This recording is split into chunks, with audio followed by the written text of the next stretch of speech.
ఈరోజు మనతో పాటు మేడం విజయ గారు ఉన్నారు. Madam, welcome to the class. Madam madam మీట్లో ఉన్నారు మేడం మీరు. నమస్తే సార్. Thank you sir. నమస్తే మేడం. సార్ మేడం గారికి అందరూ వెల్కమ్ చెప్పండి. మేడం గారు మనకి ఈరోజు పత్రిజీ ప్రబోధాలు గురించి వివరిస్తారు. మేడం స్టార్ట్ చేయండి madam class. Okay sir. Mahavatar foundation zoom వేదికకి, దీన్ని ఆర్గనైజింగ్ టీం సభ్యులందరికీ ధన్యవాదాలు తెలియజేస్తూ ఉన్నాను.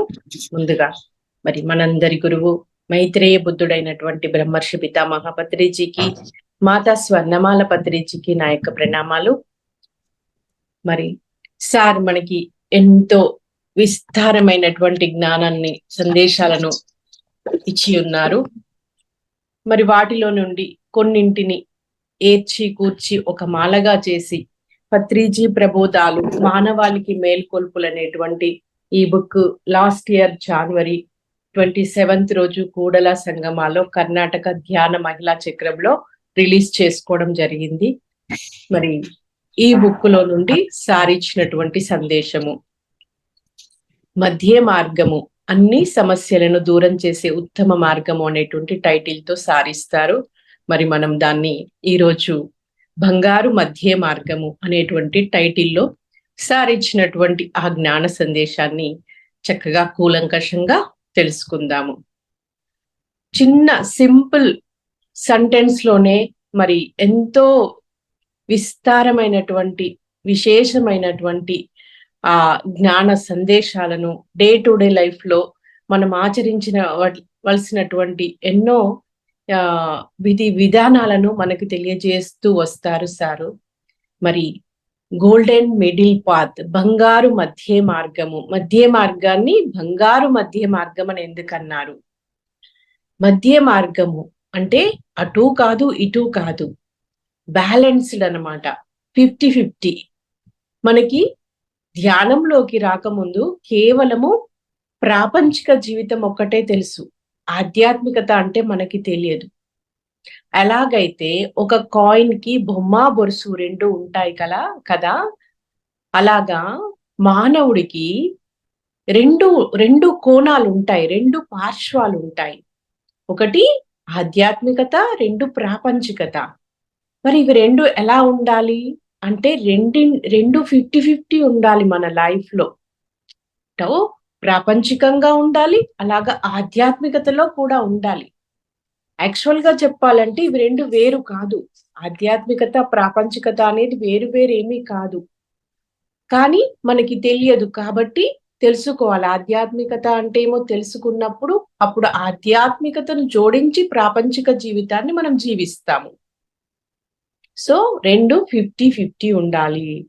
ఎలాగైతే ఒక త్రాస్లో ఒకవైపు వెయిట్ పెడతాము, ఇంకొక వైపు మనం వెయిట్ చేసే పదార్థాన్ని పెడతాము. దాన్ని జోకినప్పుడు ఎలా ఉంటుంది? కరెక్ట్ గా ఉంటుంది ఆ త్రాసు అనేది. రెండు కూడా సమంగా ఉంటాయి. ఆ వెయిట్ కి తగినటువంటి ఆ వెయిట్ లోనే మనం ఆ పదార్థాన్ని పెడతాము. అలాగా మన జీవితాన్ని కూడా అందరము 50-50గా జీవించాలి. మనకి మరి 4 రకాల ధర్మాలు ఉంటాయండి. మనము ఒకటి వ్యక్తి ధర్మము, 2 కుటుంబ ధర్మము, 3 సమాజ ధర్మము, మరి 4 విశ్వధర్మము. మనం ఒక కుటుంబంలోకి వ్యక్తిగా వస్తాము కాబట్టి మన వ్యక్తిగతమైన ధర్మము, వ్యక్తిగతంగా మన ధర్మం ఏంటి? మనం ఒక శరీరంలో జీవిస్తున్నాము కాబట్టి ఈ శరీరానికి సంబంధించిన ధర్మము, దీని యొక్క పోషణ, దీని యొక్క రక్షణ, దీనికి ఏ విధమైన ఆహారం పెట్టాలి, దీనికోసం ఎలాంటి జాగ్రత్తలు తీసుకోవాలి ఆరోగ్యంగా ఉండాలి అంటే. మరి ఇంకా వ్యక్తిగతంగా మన యొక్క ఆత్మ ఎదుగుదల కోసం మనం ఏం చేయాలి? మనము రెండు, మేను నేను, రెండు అన్నమాట. మనం అంటే మేను అంటే శరీరం, నేను అంటే ఆత్మ. ఈ రెండింటిని మనం బ్యాలెన్స్ చేసుకోవాలి. ఆత్మ ఎదుగుదల కోసము చేయవలసింది చెయ్యాలి. అలాగే శరీరం కోసం కూడా మనం చెయ్యవలసింది చెయ్యాలి. ఇది వ్యక్తిగత ధర్మము. అలాగే మనం ఒక కుటుంబంలో జీవిస్తున్నాము. మనం ఒంటరిగా లేము. మనకు తల్లి, తండ్రి లేదు. వివాహం అయితే భార్య, భర్త, పిల్లలు ఇలా మనకు ఒక ఫ్యామిలీ ఉంటుంది. సో, ఒక కుటుంబంలో ఒక వ్యక్తిగా మన బాధ్యతల్ని కూడా మనం సక్రమంగా నిర్వర్తించాలి. మన కోసం, మన ఎదుగుదల కోసం మనం ఎలాగైతే పని చేసుకున్నామో, మరి అలాగే మనతో పాటు వచ్చినటువంటి మన కుటుంబ సభ్యుల యొక్క వాళ్ళ యొక్క ఎదుగుదల కోసం కూడా మన వంతుగా మనం చేయాల్సింది మన బాధ్యతల్ని మనం సక్రమంగా నిర్వర్తించాలి. మరి అలాగే మన కుటుంబం ఎక్కడుంది? ఒక సొసైటీలో ఉన్నాము మనము. ఒక సంఘంలో ఉన్నాము. కాబట్టి ఆ సామాజిక ధర్మాన్ని కూడా మనం నిర్వర్తించాలి. మనం బాగుంటే, మన కుటుంబ సభ్యులు బాగుంటే సరిపోతుందా అండి? అందరూ బాగుండాలి. కాబట్టి మన చుట్టుపక్కల ఉన్నోళ్ళ కోసము, ఆ సమాజం కోసం కూడా మనము మన యొక్క ధర్మాన్ని, మన కర్తవ్యాన్ని ఏమిటి ఇప్పుడు మన ధర్మము? మనం ఒక దివ్య మార్గంలో ఉన్నామిప్పుడు. ఆధ్యాత్మిక మార్గంలో ఉన్నాము. నేను ఇలా జీవిస్తున్నాను. అసలు మనల్ని చూసి స్ఫూర్తి పొందే విధంగా మన జీవన విధానం ఉండాలి. మన వ్యవహార శైలి ఉండాలి. మనం మాట్లాడే మాట తీరు ఉండాలి. అప్పుడు వాళ్ళు ఆకర్షించబడతారు. వీళ్ళలో ఏదో ప్రత్యేకత ఉంది. మీరేం సాధన చేస్తున్నారు? మీ మాటల్లో ఏదో సున్నితత్వం కనిపిస్తుంది. మీలో ఏదో డివైనిటీ కనిపిస్తుంది. ఈ విధంగా మనల్ని చూసి ఇన్స్పైర్ పొందే విధంగా మనం ఉండాలి. మనం జీవించాలి. మనం వ్యవహారం ఉండాలి. మరిక సమాజము మన చుట్టూ ఉన్న వాళ్ళే కాదు కదండి. మనము ఒక భూమి మీద ఉన్నాము. ఈ భూగ్రహం కోసము, భూమండలం కోసము, ఈ సమస్త విశ్వము, ఈ భూమి ఎక్కడుంది? విశ్వంలో ఉంది. అంటే విశ్వంతో కనెక్టివిటీలో ఉంది భూగ్రహము, భూమండలము. సో మరి మన యొక్క విశ్వధర్మం కూడా ఉంది మనకి. ఇప్పుడు మనము విశ్వంలో ఒక సభ్యులము. మనము మన కోసమే కాదు, మన కుటుంబం కోసమే కాదు, ఈ సమాజం కోసమే కాదు, విశ్వం కోసము, విశ్వ కళ్యాణం కోసము కూడా పని చేయడానికి వచ్చిన వాళ్ళము. సో మన విశ్వధర్మం ఏంటి? ఈ భూగ్రహంలో ఇప్పుడు ఈ భూమి మీద ఎలాంటి మార్పులు జరుగుతున్నాయి? కంటికి కనిపించని సూక్ష్మంగా జరిగేటువంటి ఎన్నో మార్పులు ఇప్పుడు మనకి తెలుస్తున్నాయి. మనం ధ్యానంలో ఉన్నాము. మనకి థర్డ్ ఐ ఉంది. థర్డ్ ఐ డైరెక్ట్ గా లేకపోయినా ఒక అవగాహన ఉంది మనకిప్పుడు. మరి ఆ విషయాలు తెలియని వాళ్ళ కోసం మనమంతా కూడా పని చేస్తున్నాము. ఇదంతా విశ్వ కళ్యాణం. మరి ఆ ధర్మాన్ని కూడా మనం సక్రమంగా నిర్వర్తించాలి. వృత్తి, ప్రవృత్తి. మనకి 2 బాధ్యతలు ఉన్నాయి. 2 రకాల ధర్మం ఉంది. ఒకటేమో వృత్తి అంటే నువ్వు డాక్టరు కావచ్చు, ఇంజనీరు కావచ్చు, లేకపోతే అగ్రికల్చరిస్ట్ వ్యవసాయదారుడివి కావచ్చు, కూలి పని చేసేవాడివి కావచ్చు. అది నీ వృత్తి. అది నీ కోసము, నీ కుటుంబం కోసము అది చేసుకోవాలి ప్రతిరోజు. ఎప్పుడు? డే టైంలో వృత్తి. ఇక మన ప్రవృత్తి ఏంటి? అందరికీ మనం ధ్యానం నేర్చుకున్నాము. మనం పిరమిడ్ మాస్టర్లము. అందరికీ ధ్యానం చెప్పాలి. ఇప్పుడు ప్రతి ఒక్కరు శాకాహారిగా జీవించాల్సిన అవసరం ఉంది. దాని గురించి తెలియజేయాలి. ఇప్పుడు ఈ భూమండలం అంతా పిరమిడ్ ఎనర్జీతో నింపబడాలి. సో పిరమిడ్ గురించి దాని విశిష్టత అందరికీ తెలియజేయాలి. స్వాధ్యాయము మంచి మంచి పుస్తకాలు ఎన్నో ఉన్నాయి. మరి ఆ బుక్ రీడింగ్ అనేది కూడా చాలా చాలా ఇంపార్టెంట్. అది కూడా మరి అందరికీ తెలియజేయాలి. ఇదిగో నేను ఈ బుక్ చదివాను. ఈ పాయింట్ నాకు బాగా నచ్చింది. నా జీవితంలో ఇది నాకు బాగా ఉపయోగపడింది. ఇదంతా కూడా మన యొక్క ప్రవృత్తి. మరి డే టైంలో ప్రాపంచిక జీవితము, రాత్రిపూట ఆధ్యాత్మిక జీవితము. సూర్యోదయంతోని ప్రాపంచిక జీవితం మొదలైతే సూర్యాస్తమయంతోని ఆధ్యాత్మిక జీవితం మొదలవుతుంది. పొద్దంతా ఎలా ఉండాలి అంటే ఎక్కువగా మౌనంగా ఉండాలి. ఎంత మాట్లాడాలో అంతే మాట్లాడాలి. క్లుప్తంగా, స్పష్టంగా మాట్లాడాలి. సత్యంగా మాట్లాడాలి. ఇదంతా కూడా ప్రాపంచిక జీవితంలో ఎరుక స్థితిలో ఉండాలి. అవేర్‌నెస్ లో, కామన్ సెన్స్ తో జీవించాలి. వివేకంతో ఉండాలి. ఏం చెయ్యాలి? ఏం చెయ్యొద్దు? ఎక్కడ ఎలా ఉండాలి? ఇదంతా ప్రాపంచిక జీవితం. మరి నైట్ మనకి రోజు 12 గంటలు ప్రాపంచిక జీవితం కోసం అయితే 12 గంటలు ఆధ్యాత్మికత కోసం. రాత్రి సూర్యాస్తమయం తర్వాత 12 గంటల సమయం ఉంది కదా, అది మన కోసం, మన ఆత్మ ఎదుగుదల కోసం. కొంత సమయం ఏం చేస్తాము, ఇలా చక్కగా మరి జూమ్ ప్లాట్ఫామ్ లో మనకొచ్చిన దాన్ని అందరికీ పంచుకుంటాము. మనకి తెలియంది తెలుసుకోవడానికి, నేర్చుకోవడానికి, స్వాధ్యాయానికి, ధ్యానానికి.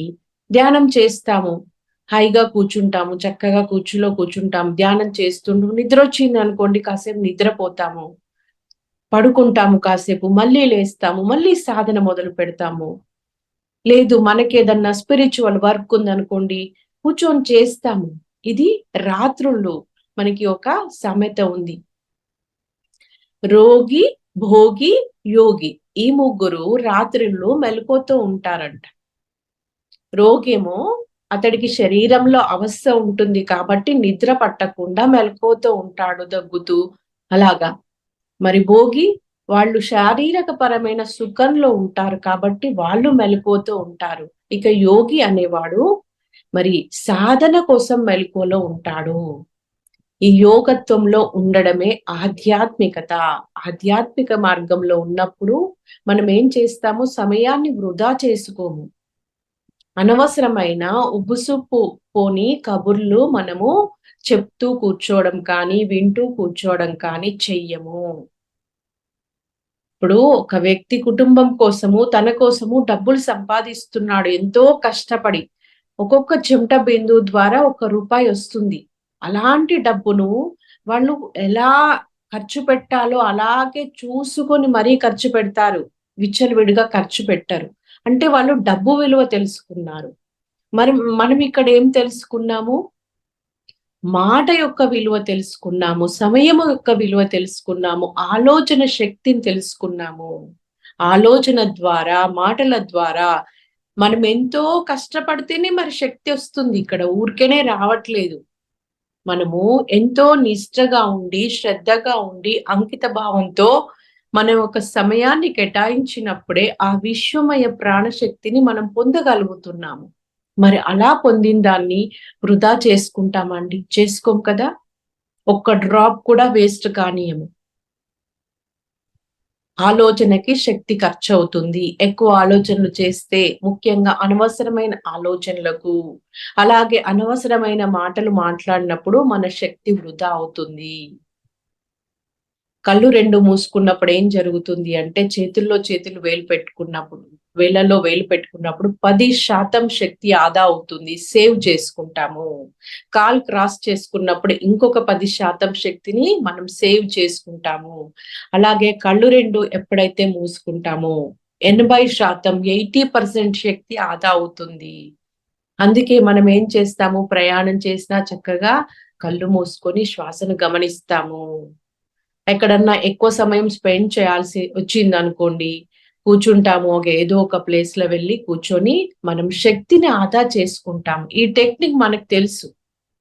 సో మరి ఆ రాత్రి సమయాన్ని ఈ విధంగా ఒక యోగి అయిన వాడు, ఒక ఆధ్యాత్మికతలో ఉన్నవారు ఇలాగా చక్కగా యూటిలైజ్ చేసుకుంటారనమాట. ఇక మనకి 4 ధర్మాలు ఉంటాయి. 1 బ్రహ్మచర్యము, 2 గృహస్థాశ్రమము, 3 వానప్రస్థాశ్రమము, 4 సన్యాసము. ఇవి ఒకప్పుడు ఉండేవి. ఈ ధర్మాలు పురాతన కాలంలో 4 ధర్మాలు ఉండేవి, 4 ఆశ్రమాలు ఉండేవి. ఫస్ట్ పిల్లోడు పుట్టిన తర్వాత కొంచెం పెద్ద కాగానే ఏం చేసేవారు, గురుకులానికి పంపించేవారు. బ్రహ్మచర్య ఆశ్రమము, అక్కడ ఏం చేసేవాడు, ఒక గురువు ఉండేవారు. ఆ గురువు ఇటు ప్రాపంచిక విద్యలు నేర్పించేవాడు, అటు ఆధ్యాత్మికత కూడా బోధించేవాడు, ధ్యానం నేర్పించేవాడు, నైతికత విలువలతో కూడిన జీవితాన్ని ఎలా జీవించాలో అది నేర్పించబడేది, క్రమశిక్షణ నేర్పించబడేది. అలాగే ప్రాపంచికంగా అక్కడ అన్ని పనులు చేపిచ్చేవాళ్ళు వాళ్ళతోని. వ్యవసాయ రకమైన పనులు చేపించేవాళ్ళు, బరువులు మోయడాలు, ఇలా అంటే కష్టం అంటే ఏంటో కూడా వాళ్ళకి తెలిసేదక్కడ. ఆ చెమట అనే దాన్ని అక్కడ చూసేవాళ్ళు. కానీ ఇప్పుడేం చేస్తున్నాము? పిల్లలకి కష్టం తెలియనియట్లేదు, బాధ తెలియనియట్లేదు, చెమట బిందువు ఎలా ఉంటదో తెలియదు వాళ్ళకి. ఆ నైతిక విలువలు అనేటివి ఇప్పుడు ఈ స్కూల్స్‌లో వేస్తున్నాం మనము. కానీ అక్కడ స్కూళ్ళల్లో ఏమీ నేర్పిస్తలేరు అదంతా. అసలు ఆధ్యాత్మికత అనేది అక్కడ నిల్లు. మెడిటేషన్ అని అంటారు కొన్ని స్కూల్స్‌లో. నేను చాలా మంది పిల్లల్ని అడిగాను. మా స్కూల్‌లో మెడిటేషన్ చేపిస్తారా ఆంటీ అంటారు. అవునా నాన్న ఏం చేస్తారు అంటాను. ఏం లేదు కళ్ళు మూసుకొని కూర్చుంటాం అంతే. కళ్ళు మూసుకొని వాడి లోకంలో వాడు విహరిస్తాడు ఊహల్లో అంతే తప్ప, ఈ బ్రెత్ అబ్జర్వేషన్ అని ఈ గొప్ప ఈ టెక్నిక్ ఎక్కడ చెప్పట్లే మాక్సిమం. అందుకే వాళ్ళకి మెడిటేషన్ వాల్యూ తెలవట్లేదు. వాళ్ళు దాన్ని చేస్తే కదా, ఫాలో అవుతే కదా, దాని వాల్యూ వాళ్ళు తెలుసుకునేది. ఆ ఎనర్జీని పర్సీవ్ అయితే కదా. సో, మరి పురాతన కాలంలో ఇది జరిగేదనమాట. గురుకులంలో చక్కగా మరి మనకి శ్రీకృష్ణ భగవానుడు సాందీపముని గురువు ఆశ్రమంలో గడిపాడు. రాముడు వశిష్ఠాశ్రమంలో కొంతకాలం ఉండి చక్కగా ఈ ధ్యానము, ఆధ్యాత్మికత, ప్రాపంచికపరమైన అన్ని విద్యలు నేర్చుకున్నారు వాళ్ళు. వాళ్ళు మనకి ఆది దేవుళ్ళు. మనం ఏం చేయాలి? వాళ్ళను గుళ్ళు కట్టి వాళ్ళకి పూజలు, స్తోత్రాలు, భజనలు చేస్తే మనకేమీ రాదు. అది ఒకప్పటి మాట. ఇప్పుడున్న కాలమాన పరిస్థితుల్లో వాళ్ళని ఆదర్శంగా తీసుకోవాలి మనము. మరి ఇప్పుడు గురుకులాలు లేవు. మరి ఒకప్పుడు మళ్ళీ గురుకులంలో వచ్చిన తర్వాత చక్కగా పెళ్లిళ్ళు చేసుకునేవాళ్ళు. వాళ్ళకి పిల్లలొచ్చేవాళ్ళు. భార్య, పిల్లలు, సంసారం. ఇక్కడ 50-50 అన్నమాట. ఆధ్యాత్మికత, ప్రాపంచికత గృహస్థాశ్రమంలో. ఇక కొంతకాలం తర్వాత వాళ్ళకి ఆ పిల్లలు పెద్దగైపోయి వాళ్ళకి కూడా పెళ్లిళ్ళు చేసి ఆ బాధ్యతలు తీరిపోయిన తర్వాత వానప్రస్థాశ్రమానికి వెళ్ళేవారు. వానప్రస్థాశ్రమము అంటే గృహస్థాశ్రమం అనేది ఇంట్లోనే ఉంటారు.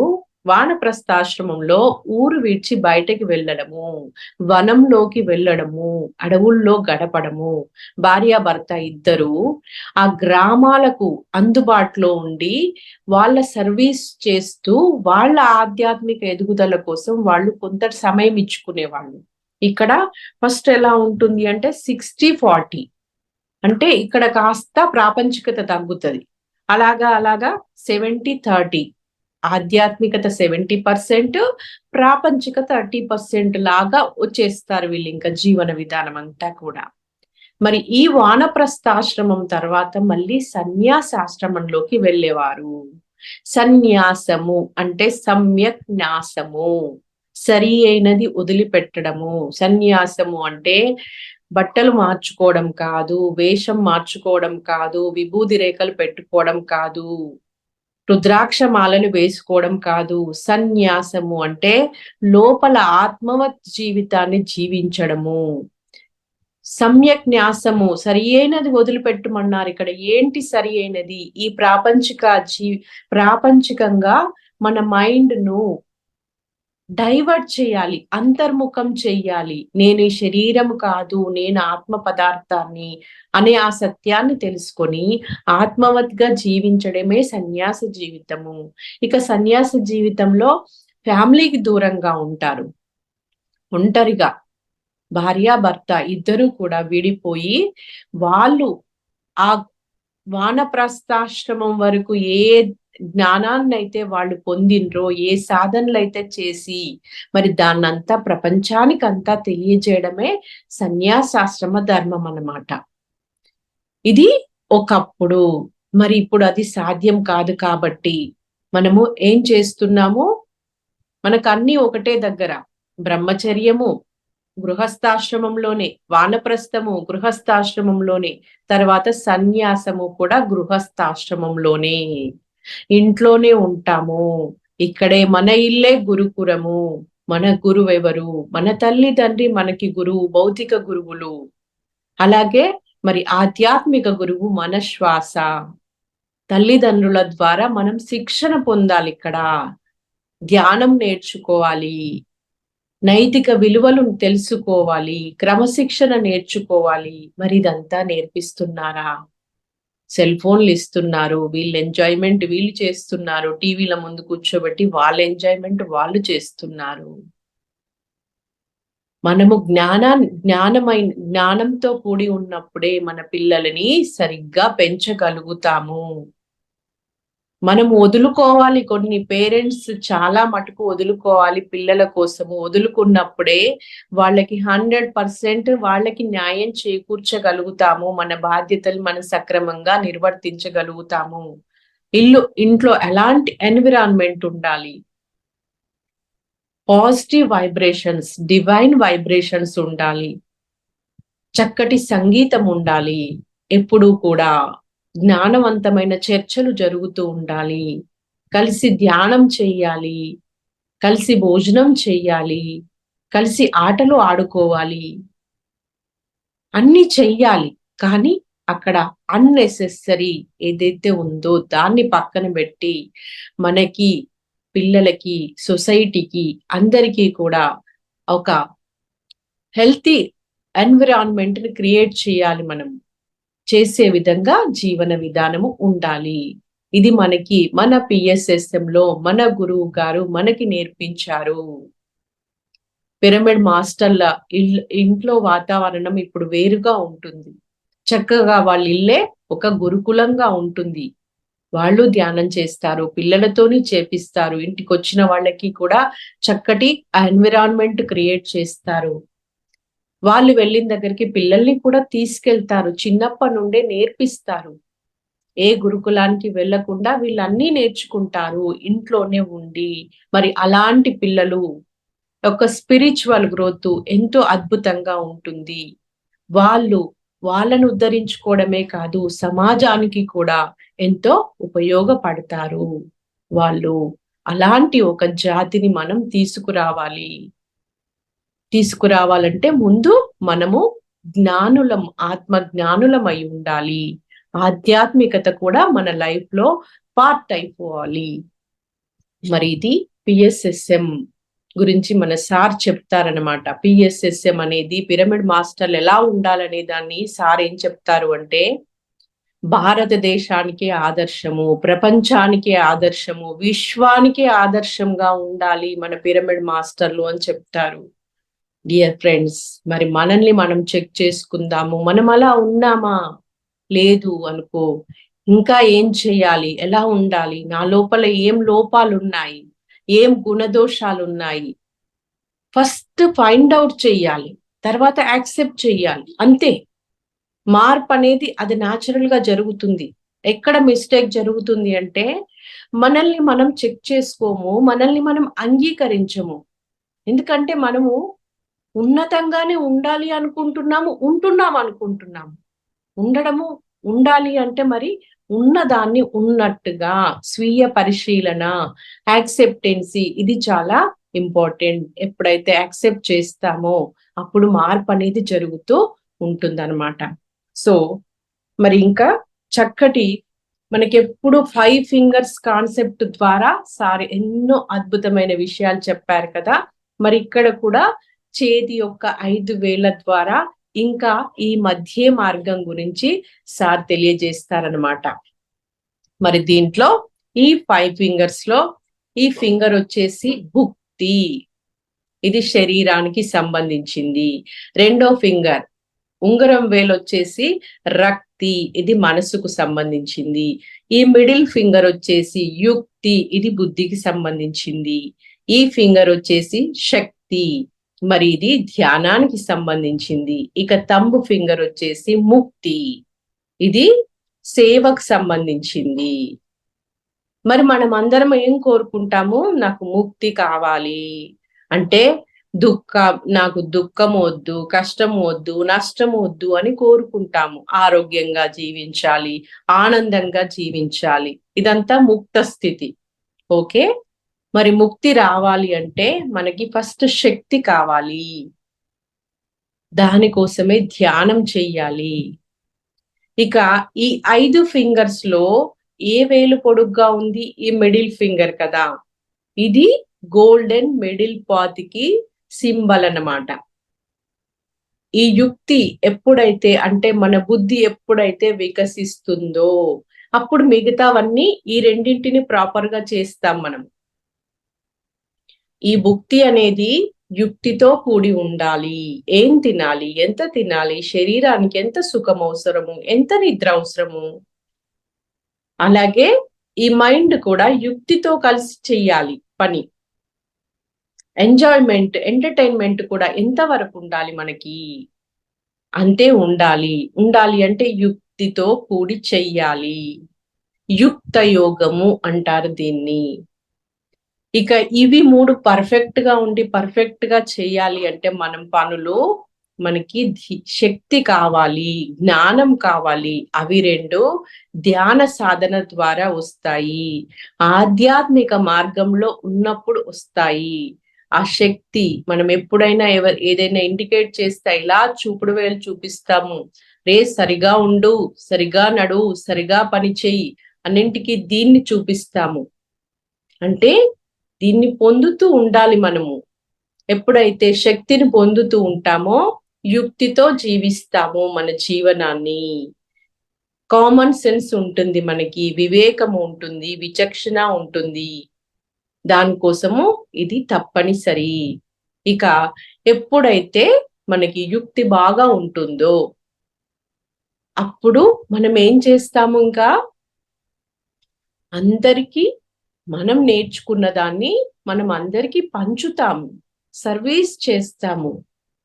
మన దుఃఖం నుండి మనం విడుదలవ్వడమే కాదు, అరే ఈ దుఃఖం అందరిలో ఉంది, ఈ బాధలు అందరికీ ఉన్నాయి అని చెప్పి వాళ్ళ దుఃఖాన్ని మనం కూడా ఫీల్ అవుతాము.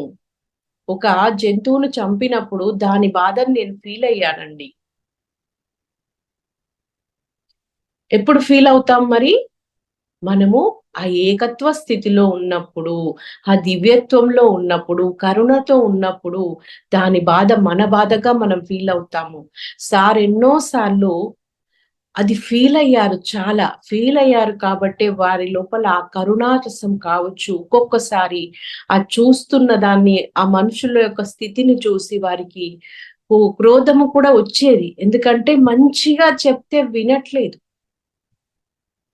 మరి అందుకోసమనే ఈ ముక్తి మనకి దుఃఖం నుండి మనం విడుదలవ్వాలి అంటే ఇతరులకు దుఃఖాన్ని ఇవ్వకూడదు. ఈ సత్యం మనం తెలుసుకోవాలి. బాధని ఇవ్వకూడదు.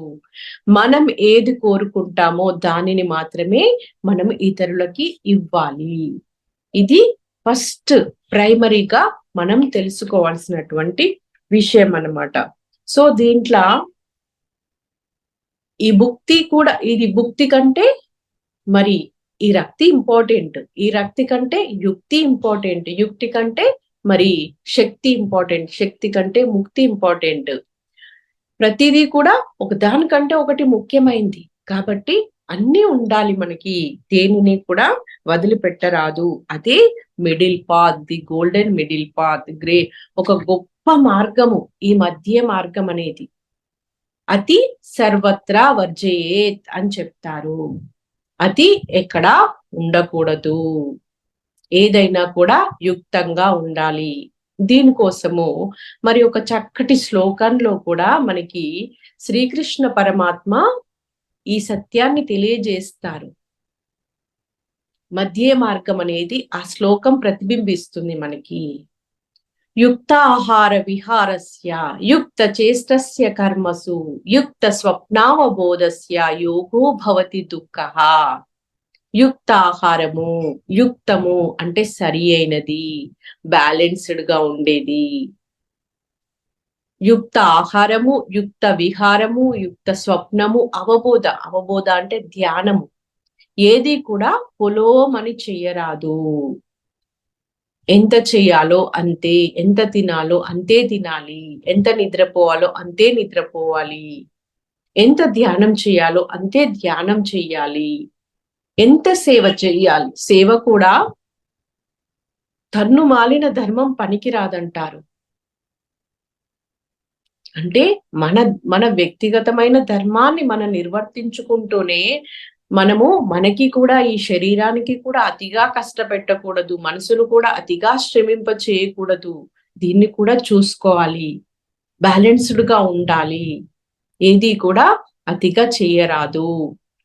అతి వద్దు, మితి వద్దు, నైదర్ మోర్ నార్ లెస్. ఎక్కువ వద్దు, తక్కువ వద్దు, బ్యాలెన్స్డ్ గా ఉండాలి. మన లైఫ్ అంతా కూడా బ్యాలెన్స్డ్ గా ఉండాలి. మన మనసును బ్యాలెన్స్డ్ గా ఉంచుకోవాలి, ఇంద్రియాలను బ్యాలెన్స్డ్ గా ఉంచుకోవాలి, మన రిలేషన్స్ తో బ్యాలెన్స్డ్ గా ఉండాలి. అతిగా ప్రేమ చూపించకూడదు, అలాగని ప్రేమ చూపించకుండా ఉండకూడదు. ఎవరి పని వాళ్ళే చేసుకోవాలి, ఇతరుల పని మనం చేసి పెట్టకూడదు. పిల్లలు ఏం చేస్తారు, అప్పుడప్పుడు తల్లిదండ్రులతోని హోంవర్క్లు చేపించుకుంటారు. మనం అనుకుంటాము వాళ్ళకి ఏదో హెల్ప్ చేస్తున్నాం అనుకుంటాము, కానీ అది కరెక్ట్ కాదు. వాళ్ళ పని వాళ్ళే చేసుకునే విధంగా మనం ప్రోత్సాహాన్ని అందించాలి. వాళ్ళకి టైం ఎలా మేనేజ్ చేసుకోవాలో నేర్పించాలి. వాళ్ళ లోపల ఉన్న టాలెంట్ ని మనం ఎంకరేజ్ చేసి బయటికి తీయాలి. నువ్వు చేయగలవు నాన్న, యూ కెన్ అనేసి వాళ్ళని ప్రోత్సహించాలి. సో ఈ 5 ఫింగర్స్ ద్వారా మరి చాలా చక్కగా మనకి తెలియజేస్తారనమాట. ఇక మనకి ఆది శంకరాచార్యుడి యొక్క ఒక చక్కటి వాక్యం ఉంటుంది. ప్రాణాయామం ప్రత్యాహారం నిత్య వివేక విచారం కుర్వవదానం మహదవదానం. ప్రాణాయామం ప్రత్యాహారం అంటే శ్వాస మీద ధ్యాస ద్వారా, ప్రత్యాహారం అంటే ఇలా పైనుండి కిందికి వచ్చే ఆహారాన్ని, ఆ విశ్వమయ ప్రాణశక్తిని ప్రత్యాహారం అంటారు. ఈ ప్రత్యాహారం ద్వారానే మనకి వివేకము, విచక్షణ వస్తాయి.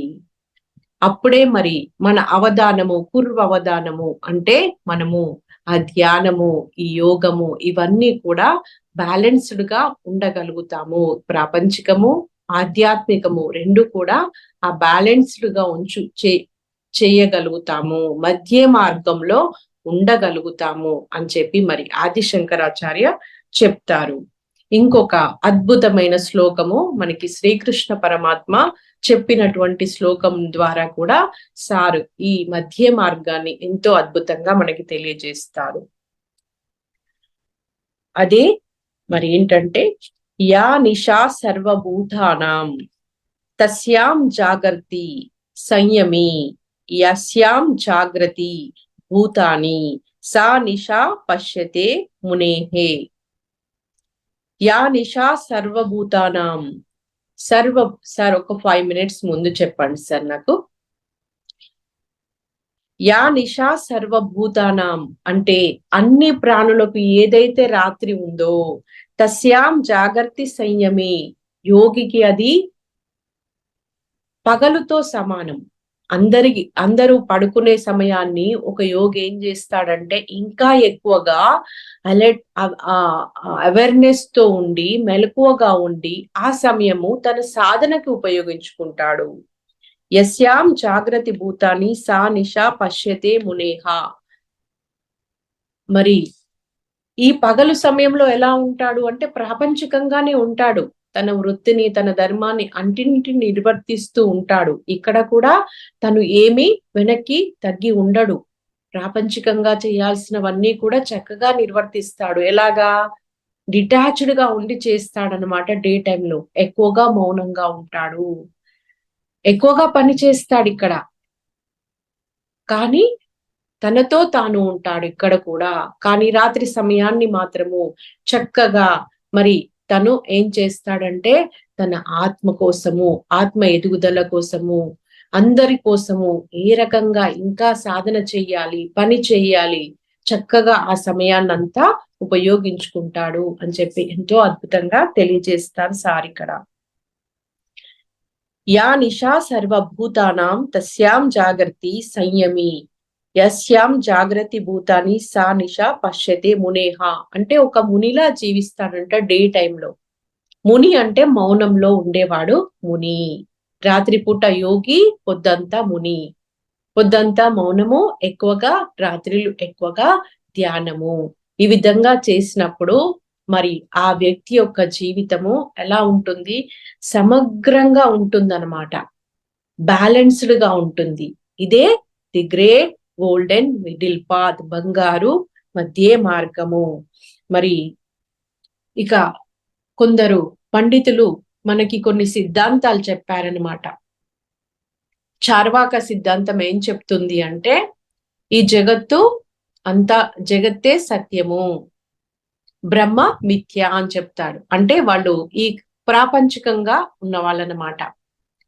ఈ కంటికి కనిపించేది మాత్రమే సత్యం అంటారు వాళ్ళు. కంటికి కనిపించింది మిథ్య ఏమీ లేదు అని చెప్తారు. ఇది చార్వాక సిద్ధాంతము.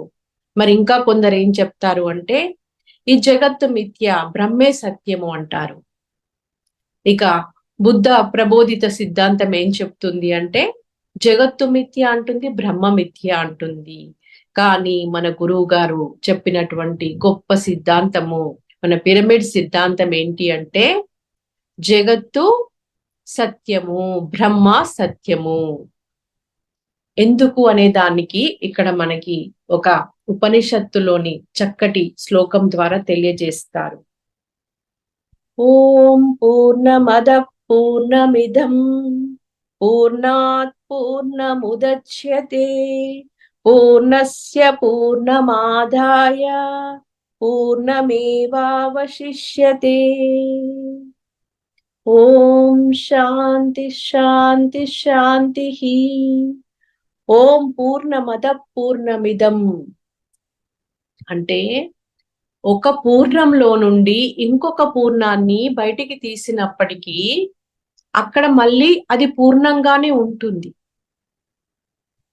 ఇక్కడ మనం ఒక ఎగ్జాంపుల్ చూడొచ్చండి. ఒక తల్లి ఉంది. ఆ తల్లి ఒక బిడ్డకి జన్మనిచ్చింది. ఆ తల్లి బిడ్డకి ఇచ్చిన తర్వాత ఆ తల్లి లోపల ఏమన్నా వెలితి ఉంటుందా? ఏమన్నా లోటు ఉంటుందా? ఏమీ ఉండదు కదా. బిడ్డని ఇచ్చినప్పటికీ, తల్లి నుండి బిడ్డ బయటికి వచ్చినప్పటికీ ఆ స్త్రీ పరిపూర్ణంగానే ఉంటుంది.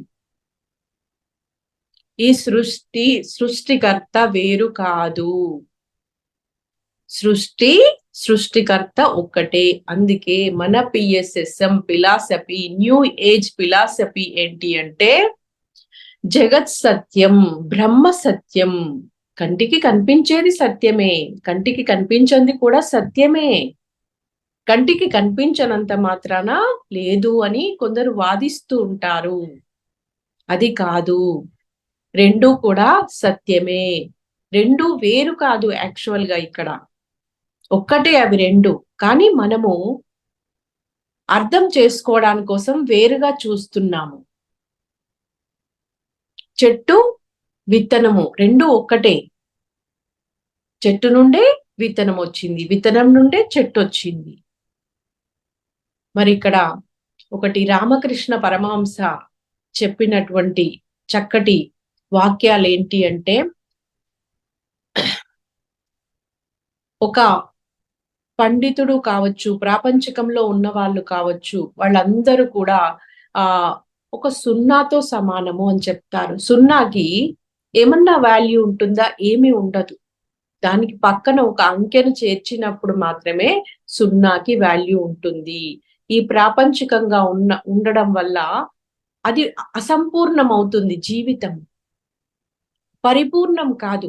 ఒక జీవి పరిపూర్ణుడుగా మారాలి అంటే, అతని జీవితం పరిపూర్ణం అవ్వాలి అంటే, దానికి మరి ఈ ఆధ్యాత్మికత అనేది కూడా తోడవ్వాలి. ఆధ్యాత్మికత అంటే మనల్ని మనం తెలుసుకోవడం, ఈ శరీరం పట్ల, శరీరం యొక్క విశిష్టత తెలుసుకోవడం, జీవితం యొక్క విలువ తెలుసుకోవడం. ఒక వస్తువును దాని యొక్క విశిష్టత, విలువ తెలుసుకున్నప్పుడు దాన్ని ఉపయోగించే విధానం వేరుగా ఉంటుంది. ఇప్పుడు ఎవరన్నా ఒక మాస్టర్ వచ్చినప్పుడు మనం అక్కడ ఇంట్రొడ్యూస్ చేస్తాము.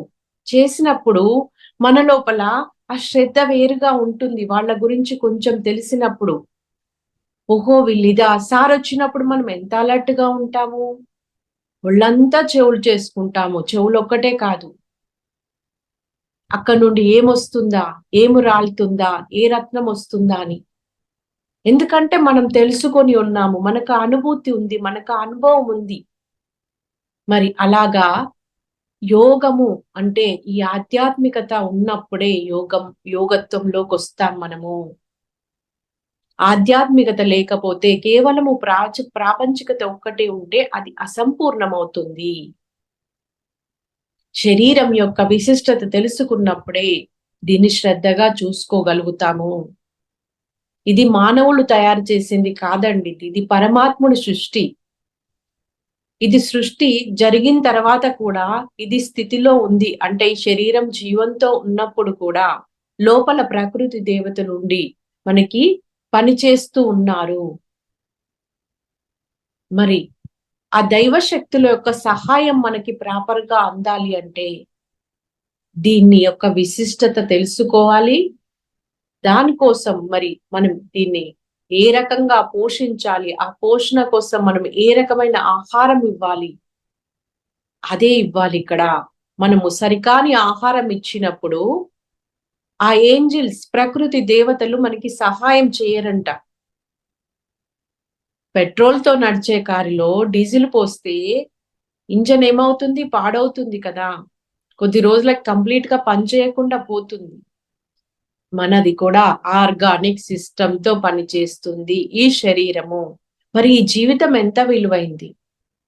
అజ్ఞానంతో చాలా మంది కొందరు చిన్న చిన్న బాధలకి తట్టుకోలేక దాన్ని డిస్ట్రాయ్ చేస్తున్నారు. ఎంతటి మూర్ఖమో అది. ఆ రైట్ మనకి లేదు. ఓర్పు సహనం కావాలి. బ్యాలెన్స్డ్ గా జీవించాలి, మధ్య మార్గంలో జీవించాలి అంటే సరి అయిన జీవనం విధానం మనకి తెలియాలి. తెలిసినప్పుడు ఆ మధ్య మార్గంలో మనం జీవిస్తాము. ఏది అతిగా ఉండదు, ఏది మితిగా ఉండదు. ఏది చెయ్యాలో ఎంత చెయ్యాలో అంతే చేస్తాము. ఏం మాట్లాడాలో అదే మాట్లాడతాము. ఎప్పుడు ఎక్కడ ఎలా. మనకి పత్రి సార్ ఎప్పుడు చెప్పేది మన వాక్ క్షేత్రం గురించి. ఒక వ్యక్తి యొక్క వ్యక్తిత్వాన్ని వాళ్ళు చేసే 2 పనుల ద్వారా మనము ఐడెంటిఫై చేయొచ్చు. వారు భుజించే విధానం, భోజనం చేసే విధానం ఒకటి, 2 వాళ్ళు మాట్లాడే విధానం అక్కడనే తెలిసిపోతుంటది. ఇవి 2 ఎవరైతే ప్రాపర్ గా చేస్తున్నారో మనం అర్థం చేసుకోవచ్చు వాళ్ళని. ఓహో వీళ్ళు మధ్య మార్గంలో ఉన్నారు. మధ్య మార్గంలో జీవించే వాళ్ళను మరి బంగారు మానవులు అంటారు. బంగారు మధ్య మార్గంలో జీవించే వాళ్ళని గోల్డెన్ మిడిల్ పాత్ లో జీవించే వాళ్ళని గోల్డెన్ పీపుల్. ఇప్పుడు న్యూ ఏజ్ ఫిలాసఫీ ఏంటి అంటే ఈ గోల్డెన్ మిడిల్ పాత్ లోకి రావాలి. మన గృహమే, ఈ గృహస్థాశ్రమాన్నే మరి గురుకులం చేసుకోవాలి, వానప్రస్థం చేసుకోవాలి, సన్యాసం చేసుకోవాలి. ఎంత గొప్ప అన్నింటినీ ఇక్కడే ఇచ్చారు చూడండి, చూపించారు చూడండి మనకి పత్రి సార్. చాలా మంది బాధపడుతున్నాము తల్లులము. అరే ఒకప్పుడు పిల్లలు ఎలా పెరిగారు, మన పిల్లలకి ఇప్పుడు ఆ ఫెసిలిటీ లేదే, కానీ ఇప్పుడు ఉంది. అది మనకి సూచించారు సార్. గురుకులంలో ఏ ఎన్విరాన్మెంట్ ఉందో దాన్ని మన ఇంట్లో క్రియేట్ చేద్దాము. ఆ గురువు గారు ఏ విద్యలు నేర్చుకొని శిష్యులకు బోధించారో ఐస్ పేరెంట్స్ తల్లిదండ్రులుగా మనం ఆ విద్యల్ని నేర్చుకుందాం. అదేం పెద్ద బ్రహ్మ కష్టం, బ్రహ్మ విద్య కాదు. కొంచెం శ్రద్ధ పెట్టాలి, సమయం పెట్టాలి. అంత సింప్లిఫై చేశారు. ధ్యానం ద్వారా జ్ఞానాన్ని పొందడం అనేటువంటి విషయాన్ని సార్ ఎంతో సింప్లిఫై చేసి అందరికీ ఇచ్చారు. ఇలాగా ప్రతి ఇంట్లో కూడా ఈ ఒక ఎన్విరాన్మెంట్ ఉంటుందనుకోండి, ఇంకా ఆ సమాజం అంతా మారిపోతుంది. ఎప్పుడైతే సమాజం మారుతుందో ప్రపంచమంతా మారిపోతుంది. నైతిక విలువలు, క్రమశిక్షణ, యుక్తము అంతటా యుక్తము, బ్యాలెన్స్డ్ ఉండాలి. చూసే దగ్గర ఏం చూస్తున్నాము, ఏం వింటున్నాము, ఇది కూడా చాలా చాలా ఇంపార్టెంట్. సో ఈ గోల్డెన్ మిడిల్ పాత్ లో ఒక చిన్న స్టోరీ ద్వారా తెలుసుకుందామండి. ఒక ఫ్లవర్, ఒక పుష్పం ఉంటుంది. ఆ పువ్వు దగ్గరికి వెళ్ళి ఒక మానవుడు వెళ్ళి అడుగుతాడంట. అది చక్కగా ఇలా మెలమెలా మెరుస్తూ ఉందంట, చక్కటి సుగంధ పరిమళాలు అది వెదజల్లుతూ ఉందంట. వెళ్ళి మానవుడు వెళ్ళి, ఏంటి ఒక్కరోజు పుష్పించి చనిపోయే నీకే ఇంత మిడిసిపాటు ఎందుకు నీకు అని అడుగుతాడంట. అంటే ఆ పుష్పం చెప్తుందంట, నా జీవిత కాలం ఒక్కరోజే కావచ్చు, కానీ నేనేం చేస్తున్నానో, నేను ఎలా జీవిస్తున్నానో, నా జీవితాన్ని నేను ఎలా ఉపయోగించుకుంటున్నానో విను మానవుడా. నేను ఒక్కరోజు 4 రోజులు ఉండి చనిపోయేదాన్నే కావచ్చు, కానీ ఆ ఒక్క రోజులో నేను ఎన్ని పనులు చేస్తానో చూడు. మీ మెడలో హారంగా వచ్చి మీ హృదయాన్ని నేను టచ్ చేస్తూ నా సుగంధ పరిమళాలతోని మీ మనసును రంజింపజేస్తున్నాను. పూజల్లోకి వెళ్ళి అర్చనలో ఉపయోగపడుతూ ఆ భగవంతుడికి నన్ను నేను అర్పించుకుంటున్నాను, కైంకర్యం చేసుకుంటున్నాను. మరి నేను వాడిపోయి కింద పడిపోయిన తర్వాత ఆ భూమాతకి నేను గ్రాటిట్యూడ్ తెలియజేస్తూ ఉన్నాను, కృతజ్ఞత తెలియజేస్తూ ఉన్నాను. మనకి ఎప్పుడన్నా గ్రాటిట్యూడ్ ఉందా అండి? మరి నేను చనిపోయిన తర్వాత కూడా ఇంకా నేను ఎలాగా అంటే ఆ సుగంధ ద్రవ్యాల తయారీలో ఎన్నో రకాల పదార్థాలలో నన్ను ఉపయోగిస్తున్నారు. కొన్ని రకాల మెడిసిన్స్ లో కూడా ఫ్లవర్స్ ను వాడతారు. మీకు వైద్యానికి కూడా నేను ఉపయోగపడుతున్నాను. మరి ఒక్కరోజు జీవిత కాలంలోనే నేను ఇన్ని చేస్తుంటే 100 సంవత్సరాల జీవిత కాలాన్ని తెచ్చుకుని అసలు మీరేం చేస్తున్నారు? మీ గురించి మీరు తెలుసుకున్నారా? మీ జీవితం విలువ మీరు తెలుసుకున్నారా అని పువ్వు క్వశ్చన్ వేసిందంట. మనకి సమాధానం ఉందా అండి? అలాగా మరి మనకిప్పుడు ఉంది సమాధానం. ఈ ఆధ్యాత్మికతలోకి రాకముందు మనకి సమాధానం లేదు, కానీ వచ్చిన తర్వాత నేనెవరు, నేను ఎక్కడి నుండి వచ్చాను, నాకేమన్నా పర్పస్ ఉందా, నా పర్పస్ ఆఫ్ లైఫ్ లో నేను వెళ్తున్నానా, ఈ సత్యం అంతా మనకి తెలిసిన తర్వాత మనం మన కోసమే జీవిస్తలేము, 10 మందికి ఉపయోగపడుతున్నాము. ఒక పుష్పం లాగా మనం ఏం చేశామో మన బుద్ధిని వికసింప చేసుకున్నాము.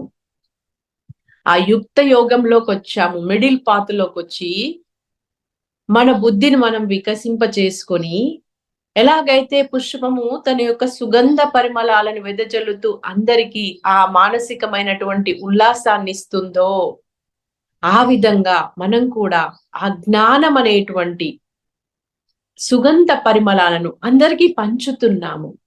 మన జీవితాలను మనం సార్థకం చేసుకున్నాము. జీవితాన్ని సారవంతం చేసుకోవడం ద్వారా మన యొక్క ఆత్మలోనున్న ఆ శక్తిని పొందడం ద్వారా, మనం ఆత్మస్వరూపులుగా తెలుసుకోవడం ద్వారా, నిరంతరము ఆత్మవత్ జీవితంలో ఉండడం ద్వారా మన యొక్క ఆ జీవితం యొక్క ఆ విశిష్టతను మనం తెలుసుకొని ఆ శక్తి సామర్థ్యాలను బయటికి తీసి చక్కగా ఆ పుష్పము మనం ఇచ్చినటువంటి క్వశ్చన్ కి మనము సమాధానాన్ని చెప్పగలిగే స్థితిలో ఎవరున్నారు? మరి ధ్యానం చేసేవాళ్ళు, యోగం చేసేవాళ్ళు, ఈ గోల్డెన్ మిడిల్ పాత్ లో ఉండి జీవితాన్ని బ్యాలెన్స్డ్ గా ఉండేవాళ్ళు. ఇక ఒక కుటుంబ సభ్యుల్లో ఎలా ఉండాలి అంటే, హోటల్కి వెళ్తాము, అక్కడ ఆర్డర్ ఇచ్చేటప్పుడు ఏం చేస్తాము, నీకేది ఇష్టము, నువ్వేం తింటావు అని కుటుంబ సభ్యులను అడుగుతాము, మనమే ఆర్డర్ పెట్టము. అలాగా ఉండాలి. ఎవరికి ఏది ఇష్టమో, నువ్వు ఇడ్లీ తింటావా తిను, నా వడ నేను తింటా, నీ ఇడ్లీ నువ్వు తిను. నువ్వు సినిమాకి పోతావు, నేను అక్కడ ఏదో ఈ భక్తి ప్రోగ్రామ్ కు నేను వెళ్తా. అలాగా ఒకరి ఇష్టాలను ఇంకొకరి మీద రుద్దకూడదు. ఒకరికొకరు వ్యక్తిగత గౌరవాన్ని ఇచ్చి పుచ్చుకోవాలి. ఫ్రెండ్లీగా ఉండాలి. ఒక భార్యాభర్తే కావచ్చు, తల్లిదండ్రులు పిల్లలే కావచ్చు. ఆధిపత్యం ఉండకూడదు ఎవరి మీద ఎవరికి. ఒక ఫ్రెండ్లీ నేచర్ ఉండాలి. సూచనలు, సలహాలు ఇవ్వొచ్చు. కానీ బలవంతంగా ఎవ్వరిని ఫోర్స్‌గా ఏమి చెయ్యాలని చూడకూడదు. ఎక్స్‌పెక్టేషన్స్ పెట్టుకోకూడదు. వాళ్ళు ఇలా ఉంటేనే నేను బాగుంటాను.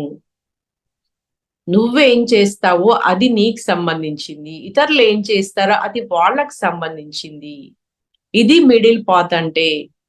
నువ్వు నేను చెప్పినట్టు వినాలి. నువ్వు నేను చెప్పినట్టు వినాలి. ఇది కాదు. ఒకరినొకరు అర్థం చేసుకోవాలి. ఇక్కడ ఇంకొక చిన్న స్టోరీ చెప్పుకొని మనం ముగిద్దామండి. ఎలా ఉండేవాళ్ళు అనేదానికి. కబీర్ గారి దగ్గరికి ఒకసారి ఒక వ్యక్తి వచ్చాడంట. ఆయనకి వాళ్ళ వైఫ్ తో గొడవ అన్నమాట. సో కబీర్ చాలా పెద్ద మనిషి, అతడు మంచి సలహాలు ఇస్తాడు అని తెలుసుకున్నాడంట, వచ్చాడంట. ఆ కబీరు ఆ వ్యక్తి వచ్చేసరికి కబీర్ గారు చక్కగా ఇంటి బయట వరండా కూర్చున్నారంట వాకిట్లో. అప్పుడు మధ్యాహ్నం సమయంలో వచ్చాడు ఈయన. వచ్చిన తర్వాత నాయన కూర్చోండి, నమస్కారం అని చెప్పి కూర్చోండి అన్నారు. అన్న తర్వాత ఏంటి చెప్పండి, ఎందుకు వచ్చారు స్వామీజీ అంటే, అప్పుడు తనంతా ఇంకేమి చెప్పలేదు యాక్చువల్ గా. సో అప్పుడు ఈయన ఏం చేస్తాడట అంటే, వాళ్ళ భార్యని దీపం తీసుకురా అని అంటాడంట. వాళ్ళ భార్య వెంటనే దీపం తీసుకొచ్చి ఇచ్చిందంట ఆయనకి. మళ్ళీ కాసేపటికి వాళ్ళ భార్యను పిలిచి ఇంట్లో ఏమైనా స్వీట్స్ ఉంటే పట్టుకరా అని చెప్తాడంట. అయితే ఆమె స్వీట్స్ తేకుండా హాట్ వస్తువులు తీసుకొచ్చిందంట. ఇప్పుడు ఇదంతా ఈయన చూస్తున్నాడంట. అరే, ఇది మిట్ట మధ్యాహ్నము, ఇంత వెళ్తురుండంగా ఆయనేమో దీపం తెమ్మన్నాడు, ఈమె దీపం తీసుకొచ్చి ఇచ్చింది. ఈయనేమో స్వీట్స్ పట్టుకరమంటే ఆమె హార్ట్స్ పట్టుకొచ్చింది. వీళ్ళ భార్య భర్తల మధ్యలోనే వీళ్ళకే సరిగ్గా కోఆర్డినేషన్ లేనట్టుంది. ఇక నా బాధలు నేనేం చెప్పుకోవాలి, నా బాధ ఏం తీరుస్తాడులే అని చెప్పి కామ్గా కూర్చున్నాడంట. అప్పుడు కబీర్ గారు అడిగారంట ఆ వ్యక్తిని, ఏమయ్యా ఏదో చెప్తా అన్నావు కదా, చెప్పండి అన్నాడంట. ఇంకేం చెప్తా, మీరే ఇట్లా ఉన్నారు, నా సమస్య మీరేం తీరుస్తారు అంటే, మమ్మల్ని ఇంతేనా మీరు అర్థం చేసుకున్నది? మేం చేసిన చర్య వెనకాల ఉన్న అంతరార్థాన్ని నీకు వివరిస్తా చూడు అంటాడంట. ఇప్పుడు పట్టపగలు, మిట్ట మధ్యాహ్నము, ఇంత వెళ్తురుంది. నేనేం చెప్పాను నా భార్యకి, ఒక దీపం తీసుకురమ్మా అన్నాను. ఆమె వెంటనే తెచ్చిచ్చింది. అంటే ఆమెకి తెలుసు, నా భర్త అనవసరంగా నాకేది చెప్పరు, అక్కడ ఏదో దాని యొక్క అవసరం ఉంది కాబట్టే నాకు ఈ పని చెప్పారు అని ఏమీ క్వశ్చన్ చేయకుండా తీసుకొచ్చింది. చూడండి, అది నన్ను అర్థం చేసుకున్న విధానం అది. అలాగే నేను నా భార్యను స్వీట్స్ తెమ్మన్నా, ఒకవేళ ఇంట్లో స్వీట్స్ ఉంటే ఆమె స్వీట్లే తీసుకొచ్చేది కదా. అందుకనే నేను ఇవి తెమ్మంటే అవెందుకు తెచ్చావు అని కూడా నేను ఆమెను క్వశ్చన్ వేయలే. నేను తనని అర్థం చేసుకున్నాను. ఇది ఒక భార్య భర్త ఇలా ఒక అండర్స్టాండింగ్ లో ఉండాలి.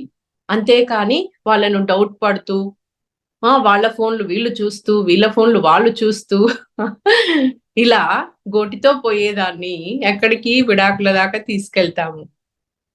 చూసావా, మా ఇద్దరి మధ్య ఈ విధమైన ఒక సయోధ్య ఉంది అని చెప్పాడంట ఆ వ్యక్తికి. అప్పుడు ఆయన, అయ్యో నాయన, మిమ్మల్ని అపార్థం చేసుకున్నాను, క్షమించండి. ఇప్పుడు నాకు ఇక నా సమస్య చెప్తాను అని చెప్పి ఆయన సమస్యను చెప్పుకొని చక్కటి పరిష్కారాన్ని తీసుకొని వెళ్ళిపోతాడంట.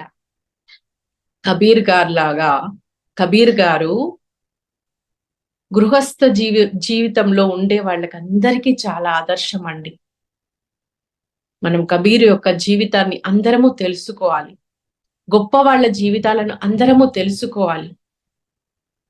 మహాత్ములు అని ఎవరు అంటారు? మహా అంటే గొప్ప ఆత్మ కలవారు. ప్రతి ఒక్కరూ భగవద్గీత చదవాలి. చదవడమే కాదు, దానిలోని అర్థాన్ని, అంతరార్థాన్ని తెలుసుకోవాలి. తెలుసుకున్న దాన్ని కొద్దిగా నన్న జీవితంలో ఆచరణలో పెడితే మనకి ఈ మధ్య మార్గంలో జీవించడము చాలా సులభం అయిపోతుంది. మహాత్మా గాంధీ గారి చేతిలో ఎప్పుడూ భగవద్గీత పుస్తకం ఉండేదంట. ఊరికే పుస్తకం పట్టుకొని తిరిగాడు ఆయన, దాన్ని చదివారు, ఆకలింపు చేసుకున్నారు, జీవితంలో ఆచరించారు. కాబట్టే ఒక లీడర్షిప్ చేయగలిగారు. ఇంత పెద్ద దేశానికి మరి మనకి ఫ్రీడమ్ తీసుకొచ్చారు. మరి పత్రిజీ సారు ఇన్ని పుస్తకాలు 1,00,000 పుస్తకాలు చదివానన్నారు. కానీ 1,00,000 పుస్తకాలు కాదు. అక్కడ అనంతమైన జ్ఞానం ఉంది. మనల్ని ప్రోత్సహించడానికి చెప్పారు, చదివారు, చెప్పారు. కానీ ఇంకా లెక్కకు మించినటువంటి ఒక జ్ఞాన నిధి ఉంది అక్కడ. దాని ద్వారానే మరిప్పుడు ఈ భూమి మీద ఇంత గొప్ప ఈ ఉద్యమాన్ని తీసుకొచ్చారు. ఎప్పుడు ఎక్కడ మనం చూడలేదు, వినలేదు ఏ పురాణ గాథల్లో కానీ. అలాంటి ఒక గొప్ప పరిణామం దశలో ఉంది ఈ భూమాత, భూగ్రహము, ఈ సమస్త ప్రాణికోటి, మానవ జాతి. గొప్ప మార్గాన్ని వేశారు. గొప్ప బంగారు మధ్య మార్గాన్ని వేశారు. ఈ స్పిరిచువాలిటీని ఇంత విస్తారంగా ఈ ప్రపంచానికి అందించారు. సో ఇంత అద్భుతమైన మార్గంలో మనమందరము ప్రయాణం చేస్తూ మన జీవితాలను ధ్యానం చేసుకోవడం మన యొక్క భాగ్యము, పూర్వజన్మ సుకృతము. మరి ఈరోజు ఈ మహావతార్ ఫౌండేషన్ జూమ్ వేదికకి ఇన్వైట్ చేసి ఒకటిసారి యొక్క ఈ అద్భుతమైన జ్ఞానాన్ని మళ్ళీ మనము పునశ్చరణ చేసుకునే అవకాశాన్ని కల్పించినందుకు ధన్యవాదాలు. పత్రిజీకి మరి ఒక్కసారి ప్రణామాలు. జై హో పత్రిజీ. Thank you. క్లాస్ చాలా చక్కగా చెప్పారు మేడం. బంగారు మధ్య మార్గం గురించి ఎన్నో విషయాలు నాకైతే నేను కొత్తగా వింటున్నాను, ఫస్ట్ టైం వింటున్నాను. చాలా చక్కగా అనిపించింది. ఈ 5 ఫింగర్ కాన్సెప్ట్ ఉంది కదా, చాలా బాగుంది 5 ఫింగర్ కాన్సెప్ట్. అలాగే మనము ఆధ్యాత్మిక ప్రపంచం గురించి, ప్రాపంచిక ప్రపంచం గురించి ఎలా చూసుకోవాలి, వృత్తి ప్రవృత్తి గురించి ఎలా డిఫరెన్షియేట్ చేసుకోవాలి, చాలా చక్కగా ఉంది. చివరిలో చెప్పిన 2 కథలు కూడా మంచి మెసేజ్ వస్తుంది మేడం, చివరిలో చెప్పిన. అలాగే ఇంకొకటి చెప్పారు మేడం, ఇది తల్లిదండ్రులు, ఇప్పుడున్న తల్లిదండ్రులు వాళ్ళ పనిలో వాళ్ళు పడిపోయి, లేదంటే వాళ్ళ యొక్క సుఖాల కోసం పిల్లల్ని ఎలా నెగ్లెక్ట్ చేస్తున్నారు అనేది కూడా ప్రతి ఒక్కరు ఆలోచించాల్సిన విషయం మేడం. అది చక్కగా వివరించారు మేడం. మరొకసారి మీకు కృతజ్ఞతలు. అలాగే క్లాస్ లో ఉన్నటువంటి మాస్టర్స్ కూడా మీ యొక్క అనుభవాలను పంచుకోవచ్చు. మేడం గారి క్లాస్ ఎలా అనిపించింది, క్లాస్ లో మీకు ఏమన్నా సందేహాలు ఉన్నా కానీ మేడం గారిని అడిగి నివృత్తి చేసుకోవచ్చు. అన్మ్యూట్ చేసుకోండి, ప్రతి ఒక్కరికి అన్మ్యూట్ ఇచ్చున్నాను. అన్మ్యూట్ చేసుకుని మాట్లాడగలరు. నమస్తే మేడం. బంగారు మధ్య మార్గం బాగా చెప్పారు మేడం. అందరికి బాగా అర్థమయ్యేట్టుగా బాగుంది మేడం. పిల్లల్ని ఎట్లా చూసుకోవాలనేది అన్ని విషయాలు బాగా తెలియజేశారు. వాళ్ళ ఇష్ట ప్రకారం అన్ని ప్రతిదీ ఎట్లా ఉండాలా అనేది చాలా బాగా చెప్పారు మేడం. అందరికి బాగా ఉపయోగపడుతుంది. Thank you madam. ఈ స్టోరీస్ కూడా బాగున్నాయి మేడం. ఆయన ఒకటి దమ్మంటే ఇంకోటి తెచ్చినా కూడా ఎట్లా చెప్పినారు అనేది చాలా బాగుంది మేడం. Thank you madam. చాలా బాగా చెప్పారు మేడం. Thank you.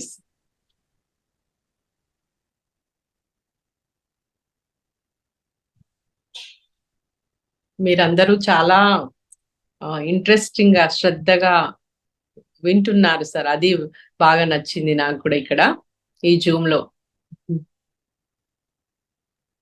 మాస్టర్స్ అందరూ మాట్లాడండి. మేడం గారు మనకి ఎంతో అద్భుతమైన జ్ఞానం అందించారు కదా. జస్ట్ మేడం గారికి మనము ఎలా అనిపిస్తుంది క్లాస్ అని చెప్పినా కానీ బాగుంటుంది.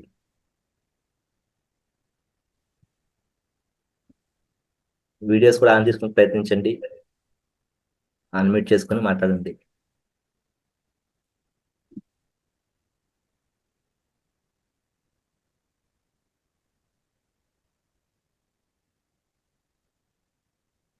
పవన్ సార్, శ్రీలత మ్యామ్, భాను గారు,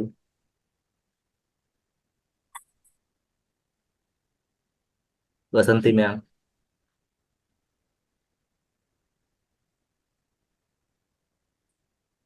నా పర్సనల్ లైఫ్ లో కూడా ఈ మధ్య మార్గం అనేది నాకు తెలియకుండానే నేను ఫాలో అవుతూ వచ్చాను సార్. నాకు ఏది కానీ కొన్ని హెల్త్ ఇష్యూస్ ఉండేది. అవి ఎలాగంటే డాక్టర్ దగ్గరికి పోయేంత ఉండకపోయేది. అలాగని వాటిని ఇగ్నోర్ చేసే విధంగా కూడా ఉండకపోయేది. బాధలు కావచ్చు, సుఖాలు కావచ్చు, సంతోషాలు కావచ్చు. ఇటు ఎక్కువగా ఉండవు, అటు తక్కువగా ఉండవు. మిడిల్ గా ఉండేది. మధ్యస్థంగా ఉండేదన్నమాట. ఇప్పుడు నాకు అర్థమవుతుంది ఈ మధ్య మార్గం అని. నేను కూడా ఇది ఫస్ట్ టైం సార్. ఈసారి సందేశాలు ఇదివరకు ఎన్నో కొన్ని చెప్పడం జరిగింది. కానీ ఈ టాపిక్ చెప్పడం ఇదే ఫస్ట్ టైం అన్నమాట. నాకు కూడా అనిపించిందన్నమాట. ఇది చదువుతూ ఉంటే సార్ బుక్, సార్ సందేశం వింటూ ఉంటే ఆ మిడిల్ పాత్ ఎంత గొప్పది అనిపించిందన్నమాట. మనకి తెలియదు అసలు. మిడిల్ పాత్ లో ఉండాలనేది కూడా తెలియదు. మిడిల్ పాత్ అనేది ఒకటి ఉంటుందని కూడా తెలియదు. అలా వెళ్ళిపోతూ ఉంటాము. ఓకే. ధన్యవాదాలు సార్. ఓకే అలాగే మేడం. లలిత మేడం కి కూడా చాలా చాలా థ్యాంక్స్. చక్కగా ఇన్వైట్ చేస్తూ ఎంతో అద్భుతమైన ఆపర్చునిటీస్ ఇస్తూ ఉన్నారు. Thank you. Thanks madam. మళ్ళీ రేపటి రోజు మనకి పత్రిజీ ప్రబోధాలు అనేటివి 5 days జరుగుతాయి. సో రేపటి రోజు దృష్టిని బట్టే సృష్టి, పామూరు వాణి మేడం గారు వస్తారు. తను ఒక చాలా గ్రేట్ మాస్టరు. అందరూ తప్పకుండా ఉపయోగించుకుందాం. Sure ma'am, sure ma'am. Okay sir. Thank you. Thank you.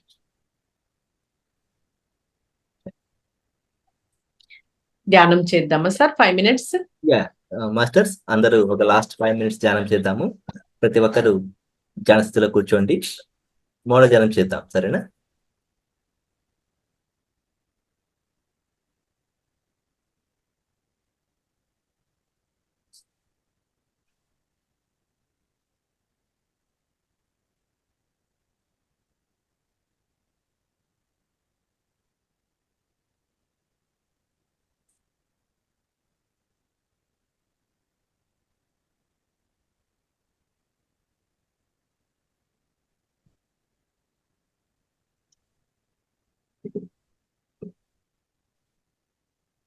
Right గా కూర్చున్నాము. కళ్ళు 2 మూసుకున్నాం. కాల్ క్రాస్ చేసుకున్నాము. సహజమైన, సరళమైన, సున్నితమైన శ్వాస మీద ధ్యాస.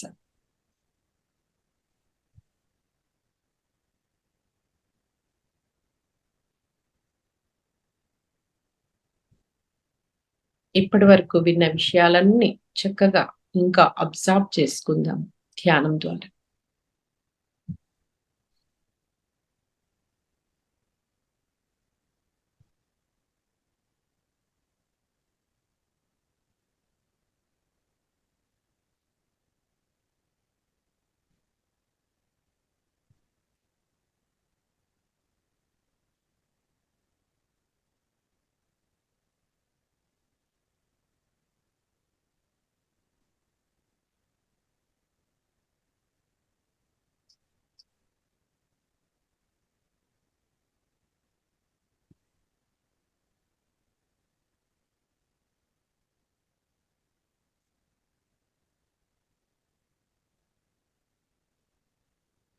ఆలోచనలు వస్తేనే శ్వాసను గమనించండి. లేదంటే ఆ విశ్వశక్తి లోపలికి ఎలా వెళ్తుంది, లోపల ఏం మార్పులు జరుగుతున్నాయి. విపස්සన అంటే విశేషంగా చూడడం, గమనించడం.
Last 5 seconds.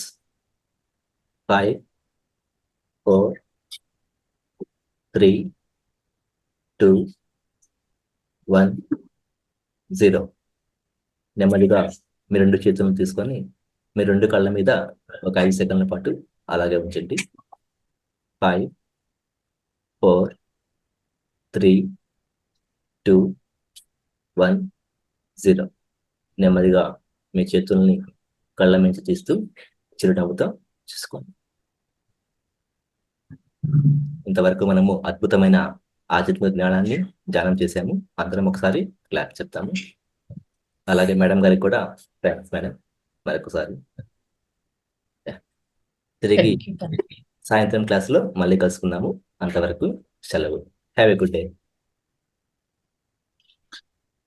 జై హో పత్రిజీ. జై హో పత్రిజీ.